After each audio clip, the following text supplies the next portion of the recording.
Hiniling ng Department of the Interior and Local Government na patawan ng Office of the Ombudsman ng preventive suspension si BFP Chief Jesus Fernandez. Kaugnayan sa pagtanggap umano ni Fernandez ng padulas para sa pagbili ng mga ambulansya. Balitang hatid ni June Veneracion. Ang tumpok ng perang ito, bahagi lang ng mahigit 14 million pesos na padulas na umano'y direktang tinanggap ni BFP o Bureau of Fire Protection Chief Jesus Fernandez para sa kontrata ng pagbili ng mga ambulansya. Si Fernandez ang head of procurement entity. Siya yung hope. So for the longest time, lahat ng suppliers ng BFP ay controlled niya. Walang playing field to, hindi level ang playing field. Pipili lang siya.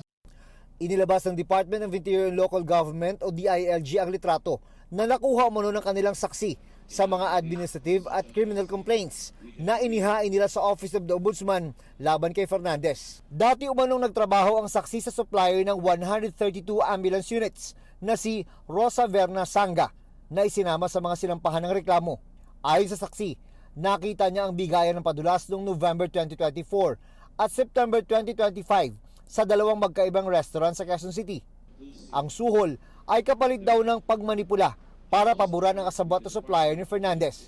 Kasama siya sa pag-withdraw ng pera galing sa bangko. Kasama siya nung inimpake yung pera dito sa maleta. Kasama siya nung inabot itong maleta doon sa kay Fernandez. And in fact, she was able to take a picture of the cash before it was submitted. Kasama raw sa hiling ng DILG sa Office of the Ombudsman ang patawan ng preventive suspension si BFP Chief Jesus Fernandez para hindi raw maimpluwensyahan ang isinasagawang investigasyon. Bagamat wala pang desisyon ng Malacanang sa rekomendasyon ng DILG na sibakin ang BFP Chief, dalawang pangalan na raw ang pinagpipilian nila Rimulya na posibleng kapalit. Pasok pa eh. Ang kapal rin na mukha eh. Doon pa siya sa Fire Prevention Month, nag-attend siya. Ako hindi na ako nag-attend, baka masuntok ko eh. Pero, Thank you po.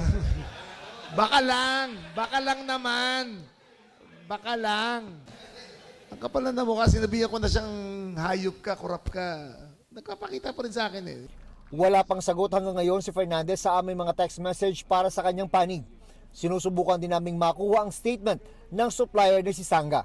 Part 1 pa lang to. Meron pang marami kaming ilalabas na papakita namin ang systematic